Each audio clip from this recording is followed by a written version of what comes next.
भारत त्योहारों की भूमि है और यहाँ हर पर्व केवल एक तिथि नहीं बल्कि संस्कृति, लोक विश्वास और सामूहिक आनंद का उत्सव होता है।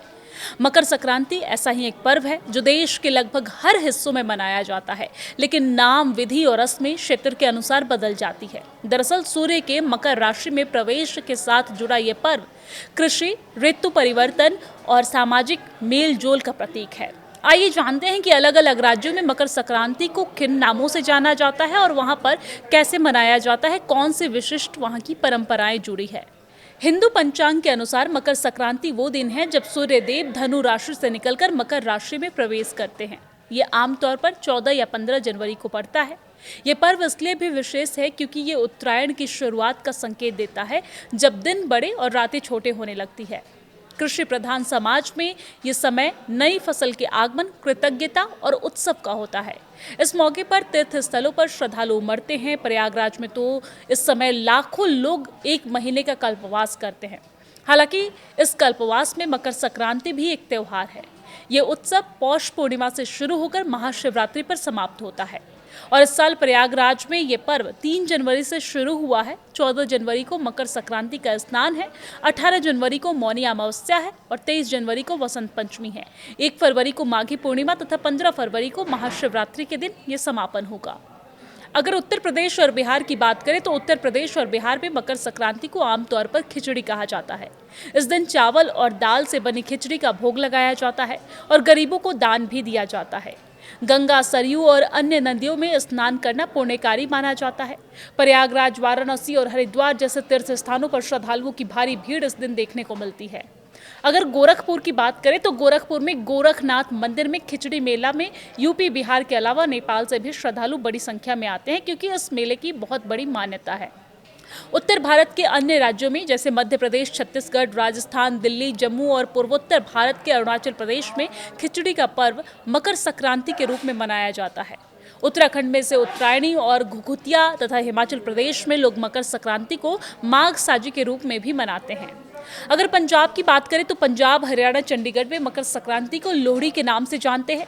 मकर संक्रांति से ठीक एक दिन पहले लोहड़ी मनाई जाती है, यानी कि 13 जनवरी को लोहड़ी मनाई जाती है और ये अग्नि और फसल का पर्व है। लोग अलाव जलाते हैं और इसमें तिल, मूंगफली और रेवड़ी अर्पित करते हैं। ढोल लगाने की थापे, भांगड़ा, गिद्दा करते हैं। नवविवाहित जोड़ों और नवजात शिशुओं के लिए लोहड़ी का खास महत्व होता है। गुजरात में मकर संक्रांति को उत्तरायण कहा जाता है। ये राज्य देश विदेश में अपने पतंग महोत्सव के लिए प्रसिद्ध है। छतों पर रंग बिरंगी पतंगे उड़ाई जाती है और पूरा आसमान मानो उत्सव में डूब जाता है। तिल, गुड़ और मूंगफली से बने व्यंजन जैसे उघियू और चिक्की घर घर बनाए जाते हैं।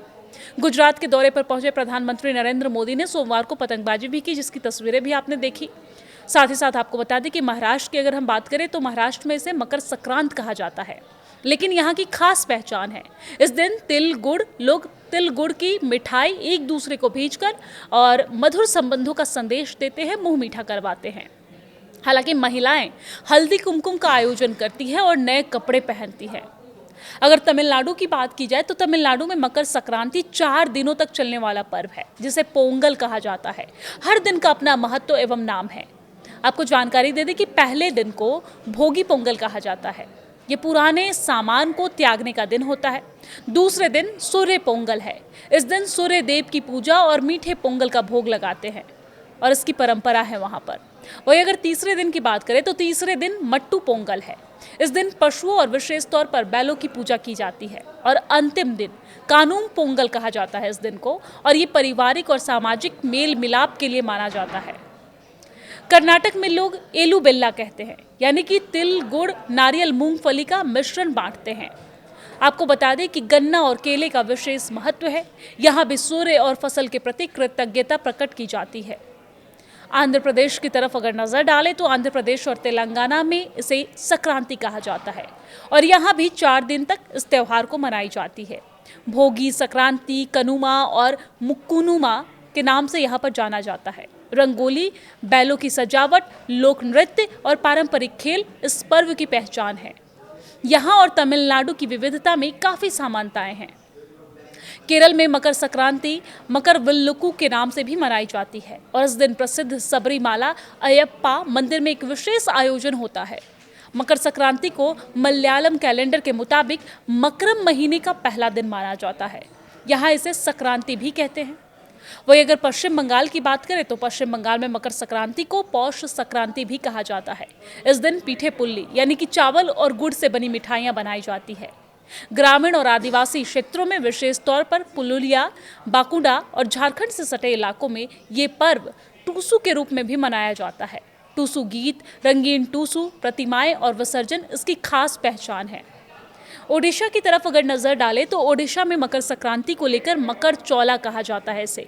भगवान जगन्नाथ को विशेष चौला भोग अर्पित किया जाता है इस दिन, जिसमें नई फसल का चावल, दाल और सब्जियां शामिल होती है। गांवों में मेले और लोक नृत्य होते हैं। असम, मेघालय, मिजोरम में मकर संक्रांति को माघ बिहू या फिर भोगाली बिहू कहा जाता है। ये फसल की कटाई के बाद उत्सव मनाया जाता है।